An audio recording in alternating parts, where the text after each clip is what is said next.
changes that you see that are carried Yes, out. yes. And the hallmark of a particular karigar or a master is also. Yes. Also, there is this text called the Leela Charitra in Marathi, which is older than the Mughal sources, which talks extensively about Thank the you. schooling system also, Yeah. and generation of texts and poetries and things like that. Apart from that, do you see a sort of open-mindedness with technologies coming from, say, the West in the Mughal court, or like gunpowder you mentioned? Maybe even their scripts, and Akbar was known to be, for instance, Jahangir was known to be zoology, for instance, or Jesuit lore and things like that. What was the kind of exchange in these cultures? You want me to fight my own supervisor? There is an article by Professor Irfan Habib, very well accepted, Potentialities of Capitalistic Development, and certain other articles where he says that, Indians actually lacked this, will to borrow. For example, when this Bible was brought, a polyglot Bible was brought to Akbar, and the response was, what's so special about it? It spells. There was a spell of the ink. It spells. Number two, it was something which could be duplicated and replicated. We want things which are unique. Same thing with, the spring and these,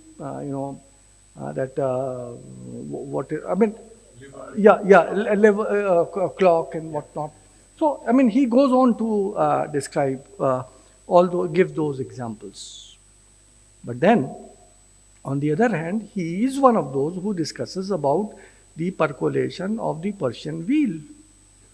He is the same person who writes about how the jats of a particular region started developing because they borrowed the technology. Emperors might not have borrowed it. Emperors are not important. The society was ready for it. And we find that there were a large number of borrowings. If you refer to the buildings, for example, today, in today's communal world, we talk about Hindu architecture, we talk about Muslim architecture, we talk about chain bell motif as a temple motif which is being, taken up by the Mughals. See how secular Akbar was, that he took motifs from temples and used it in his buildings. Perhaps Akbar was not even aware whether this particular feature belongs to a temple or a mosque. Because during the 14th, 15th centuries, these particular so-called Hindu motifs had already been incorporated in mosque structures in Gujarat and Malwa. So what Akbar is doing is that he is, importing the artisans and professionals from Malwa and Gujarat who are coming all the way to, and then I would refer to you the work of Som Prakash Verma, which he has done on Mughal artists and painters. The beauty of the Mughal painting, he points out, is not that there was a particular Mughal feature which was present there, because there is no one thing which you can pinpoint in art as being Mughal, whether in architecture or in painting. Eyes too are being incorporated from other traditions. But what is important is that because there is collaborative work, people of different traditions, places, training, backgrounds, there is a noble, there is a palki bearer, there is a Hindu, there is a Muslim, there is a Turk, there is an Iranian, there is an Central Asian, all sitting together and contributing to the same thing, the end result being something new. All of them are borrowing from each other. What is Akbari architecture, if not borrowing from various traditions? What is Taj? Today, Aga Khan Memorial Trust and its engineer claims to us, and we clap him when he says that he went to Central Asia to find out how certain things are made. I asked him a very simple question. If those Central Asians knew these traditions, why did not they build a Taj in Central Asia itself? Why is it made in India? Simple.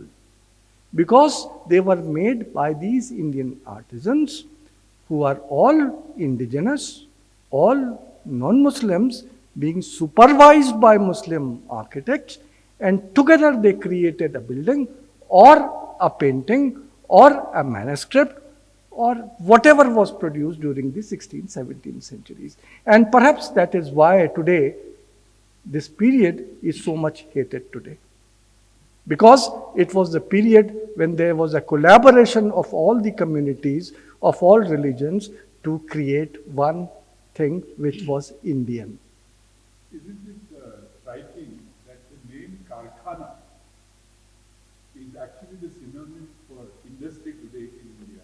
That was used for an artist's atelier. Exactly. Yes, absolutely. Yes, yes, sir, it's quite fascinating lecture, but thank you very much for giving us liberty to ask any question from the entire, medieval If I am period. able to answer, Not I only will, otherwise I'll say sorry. So thank you very much, and we are sitting in Mumbai, and I must ask a very layman question about a very contested figure from the medieval period, that is Aurangzeb.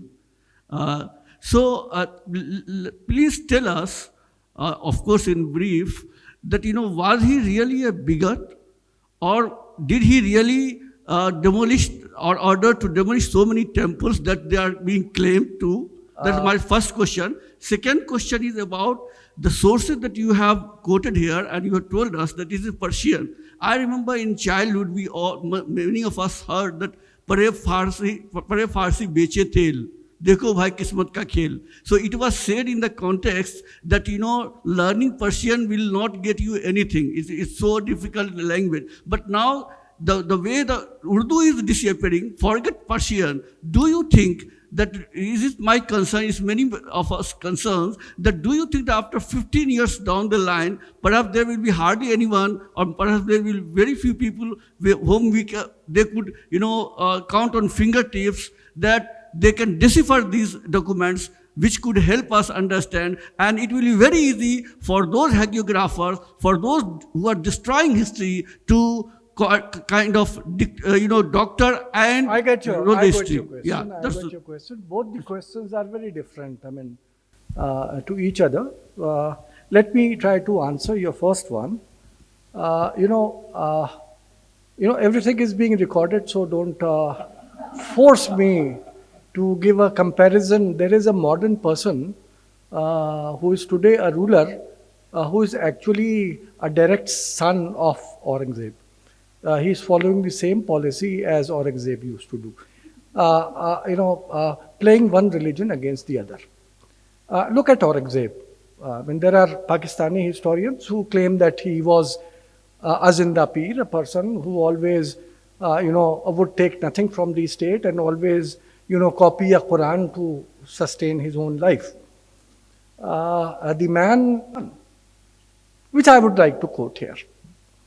My dear son, try to follow the footsteps of your grandfather, because all good men should do that. And what is that? Listen to the songstresses, enjoy your evenings in the company of prostitutes. He is the man whom you claim that he is making do his life by writing Qurans. He is not. He knows how to play religion one against the other. At a time when there is a fight going on between Bijapur and the Mughals, he is talking against Hazrat Ali. Because Bijapur and Mughals, the Golconda are Shia states. The moment Bijapur and Golconda are conquered, there is a person, a lowly person, whose name is Sam Ali, who is reported that he wants something. He here to demand some justice, and his name is this. There is a record that Aurangzeb leaves his throne, stands up. How can I sit at a time when a person whose name is Ali is standing before me? Same person. Same person. He is the person who is giving the best of offices to the Rajputs. He is also the same person who is imposing jizya. He is doing politics, sabka saath, sabka vikas.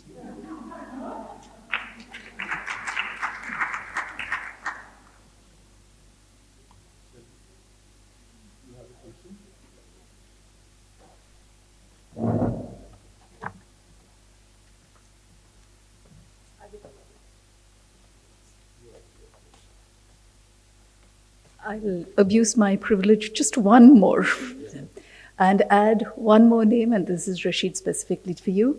There is a work by Vijaya Ramaswamy which is called In the Footsteps of Vishwakarma, which is about craft and mobility across particularly South India in pre-colonial India.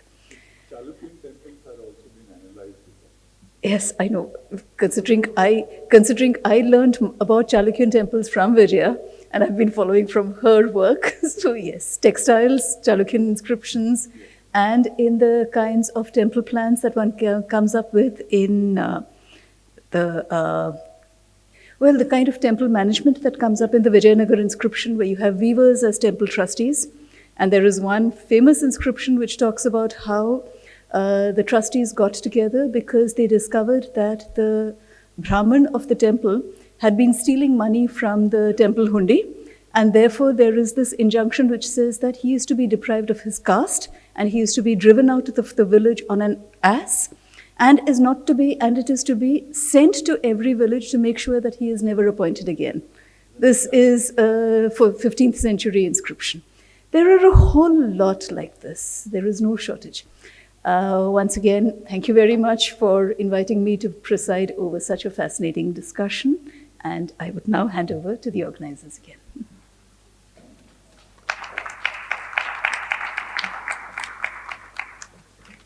Every good discussion should end, and so is this one, though very reluctantly we are ending this. It's now time for vote of thanks. I thank Professor Syed Ali Nadeem Rezavi for this very interesting and enlightening talk on archival material of the Mughal period in introduction. He taught us what kind of sources we need to look at, and how to look at these sources, and then how to kind of check the authenticity of these sources, and how illustrations corroborate the textual evidences. It's a very fresh approach. Actually, when he said yes, I was thinking he's going to talk about Persian sources and the usual one that we always actually teach in colleges. So, but it's really refreshing. And on behalf of Asiatic, I take our president's permission. I invite him to come and look at our sources and tell us, give us fresh insights. And I also thank Dr. Radhika Seshan for very crisply and comprehensively putting things together and presiding this session. And I thank Manita Kamerkar family for this endowment. Really thankful to you for this. And I thank our audience, for erudite audience, for actually really the questions were also very, very good and insightful. And thank everyone, and good night. Thank you.